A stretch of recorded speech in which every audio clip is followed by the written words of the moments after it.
Tajuk utama 6 Jun 25 Syawal, SPM 2021 ditunda ke tahun hadapan.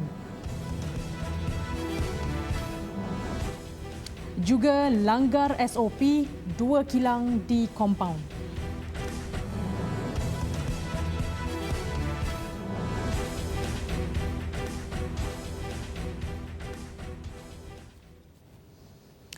Bismillahirrahmanirrahim. Assalamualaikum warahmatullahi wabarakatuh. Berita Al-Hijrah malam ini bersama saya Fazida Mustafa. Kementerian Pendidikan Malaysia KPM mengumumkan pengoperasian sekolah melalui pelaksanaan pengajaran dan pembelajaran di rumah PDPR akan dilanjutkan lagi selama 25 hari persekolahan yang akan bermula pada 13 dan 14 Jun ini mengikut kumpulan negeri masing-masing. Menteri Kanan Pendidikan Dato' Dr. Razzie Jidin berkata sesi PDPR tersebut akan berterusan hingga cuti pertengahan penggal pada 16 dan 17 Julai depan. Pada waktu ini, sekolah sedang bercuti, kemudian tamat saja cuti pertengahan penggal, sekolah akan diteruskan tetapi secara PDPR di rumah untuk tempoh 25 hari persekolahan. Kemudian pada 16 Julai hingga 25 Julai ada satu lagi cuti pertengahan penggal dan kemudiannya akan dibuka semula selepas 25 dan 26 Julai. Sama ada ataupun apakah pendekatan pada waktu itu kita akan umumkan sebelum sekolah dibuka pada 25 dan 26 Julai nanti, seminggu sebelum sekolah dibuka. Tambahnya, negeri yang termasuk dalam kumpulan A ialah Johor, Kedah, Kelantan dan Terengganu. Manakala kumpulan B pula melibatkan negeri Perlis, Pulau Pinang, Perak, Selangor, wilayah Persekutuan Kuala Lumpur, Putrajaya dan Labuan, Negeri Sembilan, Melaka, Pahang, Sabah dan Sarawak. Ketetapan tersebut terpakai untuk semua sekolah swasta, sekolah antarabangsa dan sekolah ekspatriat yang berdaftar dengan KPM bagi melaksanakan PDPR sepanjang tempoh yang ditetapkan. Sementara itu, Dato' Dr. Razzie Jidin juga memaklumkan calon peperiksaan sijil pelajaran Malaysia SPM tahun ini akan menduduki peperiksaan tersebut pada tahun hadapan. Jelasnya, ujian lisan dan amali sains akan diadakan pada Februari 2022, manakala peperiksaan bertulis pada Mac 2022. Perkara itu diputuskan kerajaan selepas mengambil kira keadaan semasa serta cabaran yang dihadapi oleh calon SPM 2021.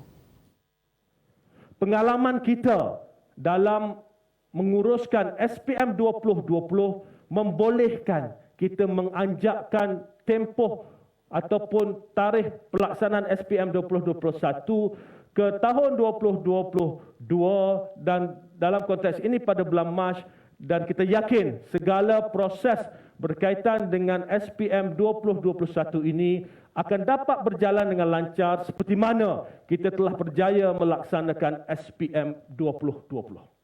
Dalam pada itu, beliau menyangkal dakwaan yang mengatakan KPM gagal dalam menguruskan SPM tahun lepas. Tegas beliau, pengurusan peperiksaan tahun lalu tidak gagal, malah banyak penambahbaikan telah dibuat. Walaupun pada ketika itu, negara belum pernah mewujudkan garis panduan untuk melaksanakan peperiksaan awam dalam tempoh pandemik. Kemudahan bagi pembelian peranti elektronik perlu diperkenalkan kepada ibu bapa pelajar untuk melancarkan proses PDPR bagi kira-kira 1.85 juta pelajar di seluruh negara yang belum memiliki sebarang gadget. Pensyarah Pusat Kajian Pendidikan dan Kesejahteraan Komuniti Universiti Kebangsaan Malaysia UKM, Dr. Anwar Ahmad berkata, bantuan tersebut boleh disampaikan melalui pelbagai kaedah seperti skim voucher, subsidi atau ansuran mudah. Tapi kita jangan lupa bahawa terdapat masih ramai pelajar-pelajar yang belum mampu untuk memiliki peranti disebabkan oleh kekangan kewangan oleh keluarga mereka.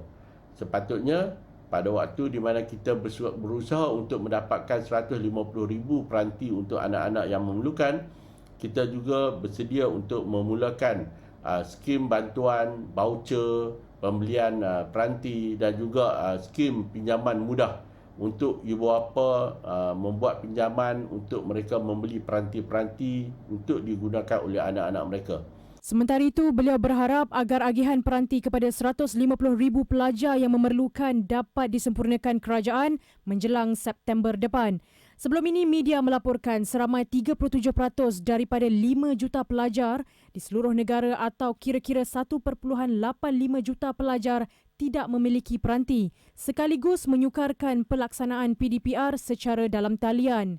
Selain itu, katanya bahan pengajaran yang diguna pakai guru-guru dalam pelaksanaan PDPR juga perlu diselaraskan di seluruh negara dengan mewujudkan pusat pembangunan bahan mengajar. Pada hari ini, guru-guru berada dalam keadaan yang tertekan kerana mereka perlu menyediakan bahan-bahan pembelajaran di dalam PDPR dan ini sangat mengambil masa mereka berbanding dengan pengajaran dan pembelajaran bersemuka yang mereka amalkan sebelum ini. Dengan wujudnya unit ataupun pusat yang boleh membangunkan bahan-bahan pembelajaran ini akan banyak membantu guru-guru dan meningkatkan motivasi mereka dan dapat membantu mereka untuk meneruskan pengajaran dan pembelajaran secara PDPR. Jelasnya, bahan mengajar tersebut boleh dikongsikan di portal KKM dan boleh diakses oleh para guru di seluruh Malaysia. 2 kilang di kompaun RM10,000 selepas didapati menipu dengan mengemukakan surat yang mengisytihar kilang memproses barangan keperluan sedangkan ia menjalankan operasi pengeluaran barangan bukan keperluan. Namun, taktik digunakan 2 pemilik kilang di Bukit Selambau, Sungai Petani itu berjaya dikesan polis dalam serbuan jam 10.30 malam semalam.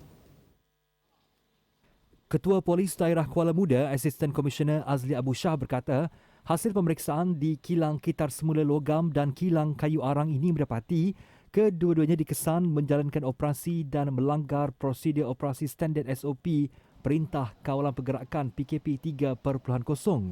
Serbuan pertama ke atas kilang kitar semula logam mendapati masih menjalankan operasi pada jam 10.30 malam di mana palung bakarnya masih menyalakan api dan asap tebal keluar dari serumbung. Dia isytihar secara tidak jujur. Dalam surat yang dikeluarkan tu dia kata dia mengeluarkan minyak dan gas. Sedangkan kita tengok tidak ada kaitan, tidak ada minyak, tidak ada gas. Pengeluaran kilang ni adalah kayu arang, which bukan essential. Jadi itu adalah terang-terang satu kesalahan. Manakala serbuan kedua, pekerja di kilang kayu arang ini sengaja melengahkan pihak polis dengan memaklumkan kunci pintu tiada kepada mereka sehingga memaksa anggota polis bertindak memanjat pagar untuk masuk. Atas kesalahan itu, kompaun RM10,000 dikeluarkan ke atas kedua pemilik kilang kerana melanggar SOP yang ditetapkan mengikut Peraturan 16 Peraturan Pencegahan dan Pengawalan Penyakit Berjangkit PPD-PPB 2021. Dalam pada itu, pemeriksaan daripada Jabatan Tenaga Kerja JTK mendapati kilang memproses kayu arang ini gagal menyediakan asrama pekerja yang sempurna di mana tidak mengikut peraturan yang ditetapkan yang boleh menyebabkan penularan penyakit. Kilang ini didapati menggunakan 13 pekerja warga asing. Majikan ini gagal mendapatkan perakuan penginapan daripada kita punya JTK terlebih dahulu. Okay. And then satu lagi dari segi kemudahan asas yang perlu disediakan setiap pekerja iaitu tilam mesti disediakan oleh majikan sekurang-kurangnya ketebalan 4 inci dan juga almari yang berkunci. Kilang tersebut dikenakan kompaun sebanyak RM20,000 di bawah Akta Standard Minimum Perumahan, Penginapan dan Kemudahan Pekerja 1990, Akta 446 kerana tidak menyediakan kemudahan asas mencukupi dan Seksyen 24 di Akta 446, asrama pekerja warga asing ditempatkan dalam kawasan kilang didapati tidak mempunyai perakuan penginapan. Kilang ini juga tidak mempunyai pengesahan daripada Jabatan Keselamatan dan Kesihatan Pekerjaan (DOSH). Sehingga 31 Mei lalu, 2.1 juta atau 60% warga emas berusia 60 tahun ke atas telah membuat pendaftaran melalui aplikasi MySejahtera bagi mendapatkan suntikan vaksin menerusi program imunisasi COVID-19 kebangsaan PIK. Menteri Pembangunan Wanita, Keluarga dan Masyarakat Datuk Seri Rina Harun berkata, daripada jumlah itu, seramai 632,519 warga emas telah menerima dos pertama, manakala 229,462 lagi telah lengkap menerima dos kedua. Setakat ini hampir 60% warga emas yang telah pun mendaftar untuk mendapatkan vaksin, ya, kita ada 3.5 juta orang warga emas dan saya dimaklumkan sudah ada 2.1 juta warga emas yang telah pun mendaftar sebagai untuk penerima vaksin. Dan proses ini, ya, berjalan dari masa ke semasa dan kita lihat dah ada peningkatan. Sehubungan itu, beliau berharap masyarakat terus memainkan peranan dengan memberi galakan kepada 40% lagi warga emas untuk membuat pendaftaran suntikan vaksin. Beliau berkata kementeriannya melalui agensi berkaitan juga sedang mengenal pasti kaedah terbaik bagi mengesan warga emas terlantar di rumah untuk diberikan suntikan vaksin. Datuk Seri Rina berkata demikian selepas membuat tinjauan pemberian vaksin kepada warga emas di Pusat Jagaan Warga Emas Rumah Sejahtera Sikamat Seremban Negeri Sembilan pagi tadi. Sehingga kini 300 daripada 500 penghuni di Pusat Jagaan Warga Emas seluruh negara telah selesai menerima vaksin sekurang-kurangnya dos pertama. Dijangka proses pemberian vaksin kepada penghuni Pusat Jagaan Warga Emas dan petugas Pusat Jagaan tersebut akan selesai dalam tempoh 2 minggu. Cepat, mudah dan tak sakit. Itu pandangan rata-rata warga emas yang ditemui selepas menerima suntikan vaksin melalui program imunisasi COVID-19 kebangsaan PIK di Pusat Pemberian Vaksin PPV Jabatan Pendidikan Negeri JPN Kelantan siang tadi. Menurut mereka, orang ramai tidak perlu bimbang untuk menerima suntikan vaksin kerana petugas kesihatan yang terlibat memberikan layanan terbaik. Menurut seorang kaki tangan kerajaan, Muhammad Safi Hussein, 56 tahun yang sebelum ini disahkan positif COVID-19 dan terpaksa dimasukkan ke hospital selama 10 hari, beliau berterima kasih kepada petugas barisan hadapan memberikan layanan terbaik sepanjang beliau berada di PPV berkenaan.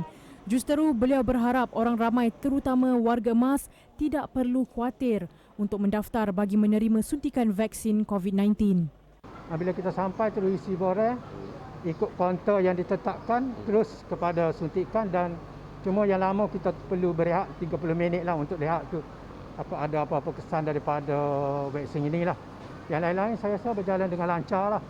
Tidak ada apa-apa masalah. Petugas kita menjalankan tugas dengan begitu committed lah. Kita mengharapkan mereka diberi ganjaran Allah SWT lah dan tugas-tugas yang dijalankan oleh mereka.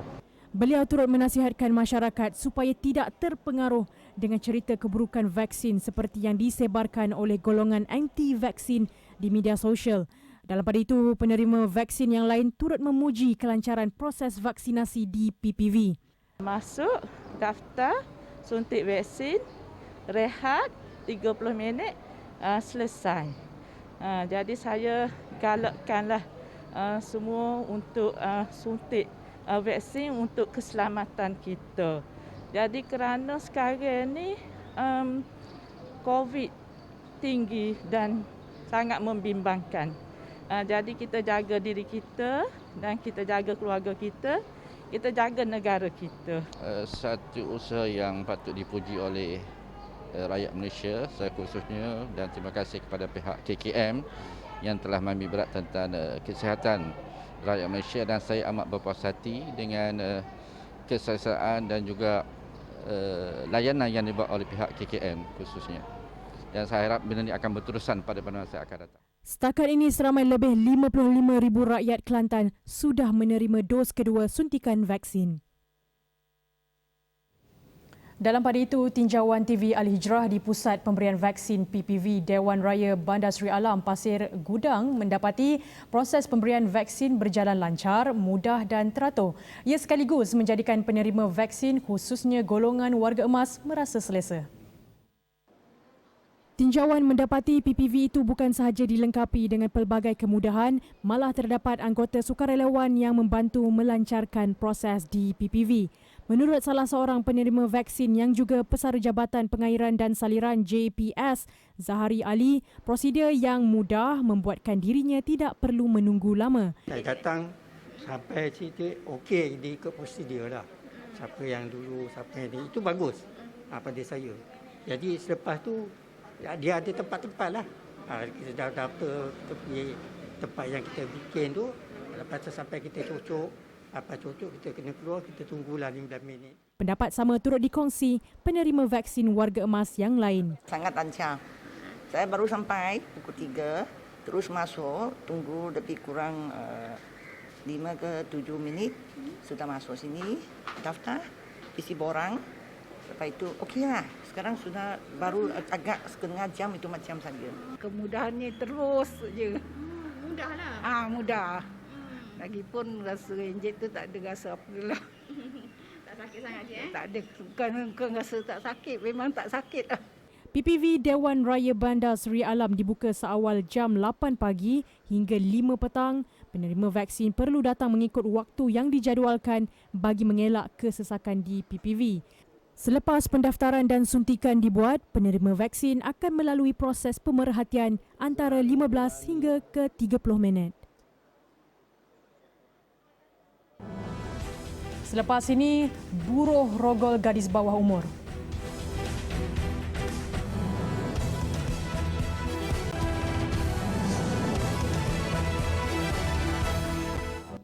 Alhamdulillah bertemu kembali. Ibadah zakat wajib dilaksanakan oleh mereka yang cukup syarat. Namun kini dengan pelaksanaan PKP 3.0 dan keadaan pandemik yang masih belum reda, bagaimanakah cara paling selamat untuk menunaikan rukun Islam keempat itu?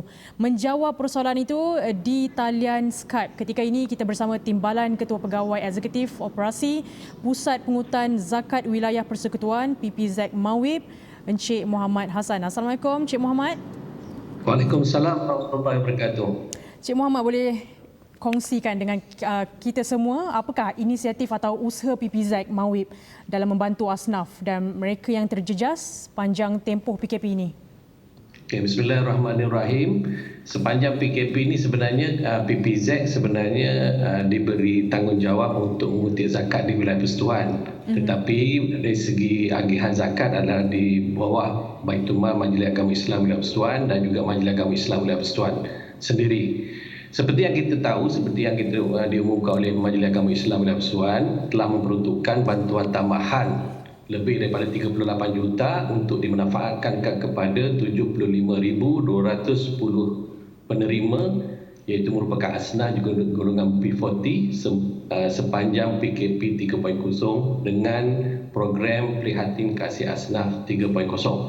Saya rasa itu adalah satu lonjakan yang besar. Ini adalah bantuan tambahan yang mana kita tahu apabila berlaku pandemik COVID-19 dan juga PKP akan lahirlah asnaf-asnaf baru di wilayah persekutuan. Jadi saya rasa saya seru kepada umat Islam di persekutuan dan juga di mana sahaja untuk yang berkemampuan untuk menunaikan zakat di PPZ Mawib, yang mana agar lebih kita dapat membantu lebih ramai asnaf yang memerlukan lebih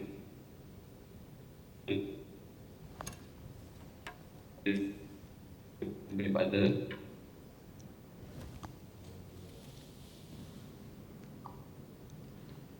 Okey, baik Cik Muhammad.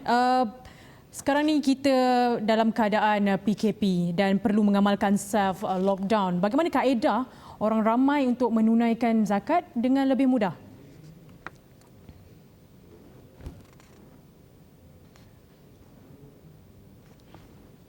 Cik Muhammad?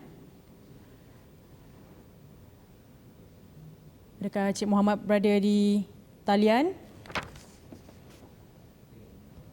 Baik, kita ke laporan seterusnya.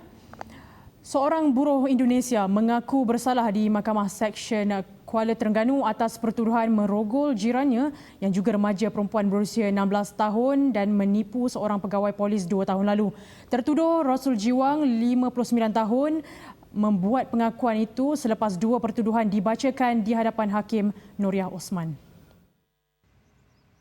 Tertuduh didakwa merogol mangsa yang ketika kejadian berusia 16 tahun di sebuah rumah di Jalan Hiliran antara jam 10 pagi hingga 12.30 hari awal Februari 2019.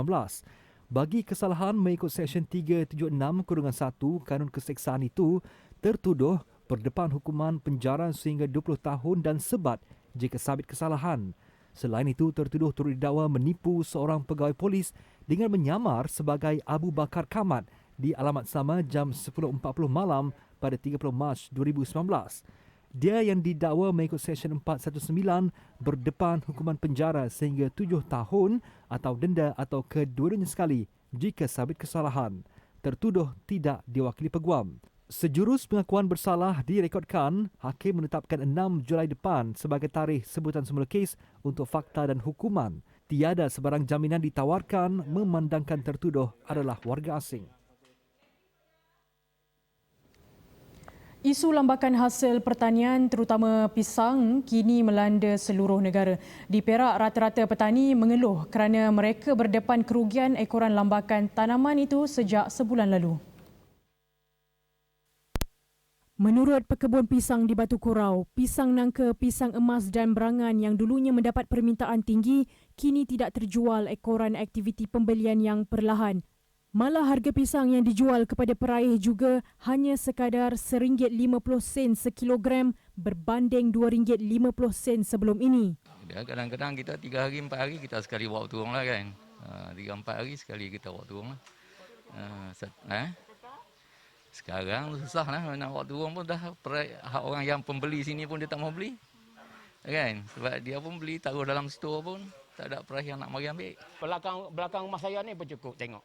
Semua depa yang banyak setengah tu tinggal saja. Tanam bermana masalah jadi depa dah keluar model dah banyak. Masalah baja, racun, jaga-jaga kena-kena mari kuning. Depa tinggal macam tu. Terkesan dengan situasi tersebut, pekebun yang rata-ratanya bergantung hidup pada hasil tuaian mengharapkan sepenuhnya kepada Lembaga Pemasaran Pertanian Persekutuan FAMA untuk membantu mereka. Sementara itu, Exco Jawatan Kuasa Perladangan, Pertanian dan Industri Makanan Negeri Razman Zakaria berkata, aduan yang diterima pihaknya mendapati masalah pergerakan ekoran PKP menyebabkan pengucupan rataian bekalan pisang. Justru FAMA akan membantu pekebun-pekebun terbabit dengan membeli hasil-hasil petani terbabit. Petani yang mengalami masalah dan kita akan jumpa dia, kita akan atur pasaran untuk dia. Jadi kita dapatkan produk daripada dia dan kita akan bawa keluar ke pasarkan di dalam Perak ataupun luar daripada Perak.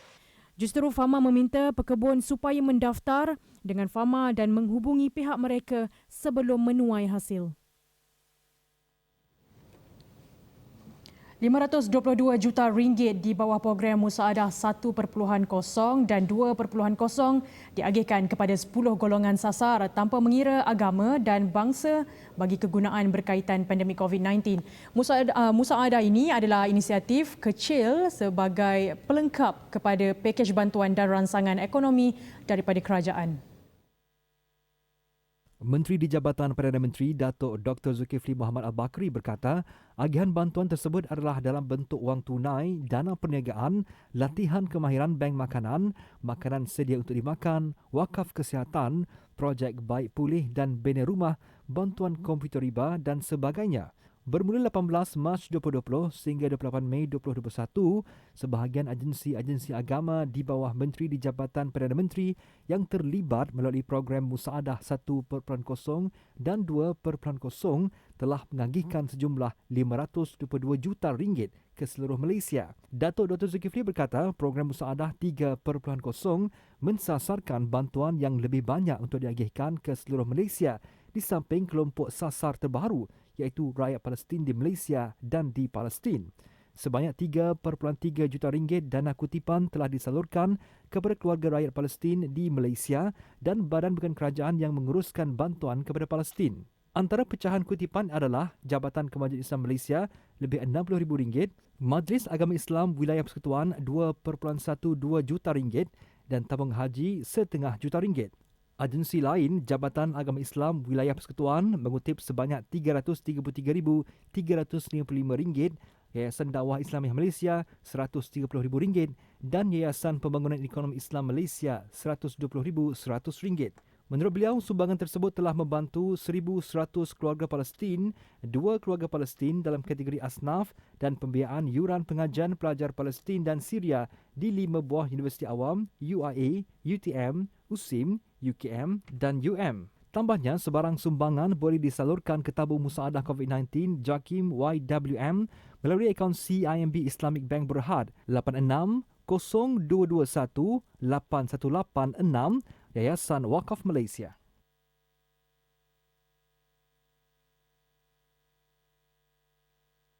Co-op Bank pertama, CBP, menyediakan pembiayaan persendirian I sehingga RM200,000, perkhidmatan Aranu dengan had pembiayaan harian RM50,000, pembiayaan perumahan dengan kadar keuntungan yang rendah, akaun simpanan I Salam Patuh Syariah dan Kelab MyStar, serta pembiayaan bagi sektor koperasi dan korporat.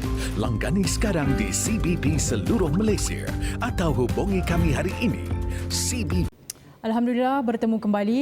Baik, kita akan sekali lagi bersama Timbalan Ketua Pegawai Eksekutif Operasi Pusat Pungutan Zakat Wilayah Persekutuan, Encik Muhammad Hassan. Baik, Encik Muhammad Hassan, memandangkan kita kini masih berada dalam situasi PKP dan perlu mengamalkan self-lockdown. Bagaimanakah kaedah orang ramai untuk menunaikan zakat dengan lebih mudah? Okey, untuk sepanjang PKP ini kita menyediakan secara dalam talian yang mana kita boleh bayar zakat secara dalam talian sahaja, iaitu yang pertama di portal kami di zakat.com.my dan yang kedua di perbankan internet bank-bank yang mana kita menyediakan di 15 buah bank, dan juga yang ketiga sistem e-wallet yang menjadi lantikan ejen kami. Yang keempat iaitu skim potongan zakat bulanan secara online.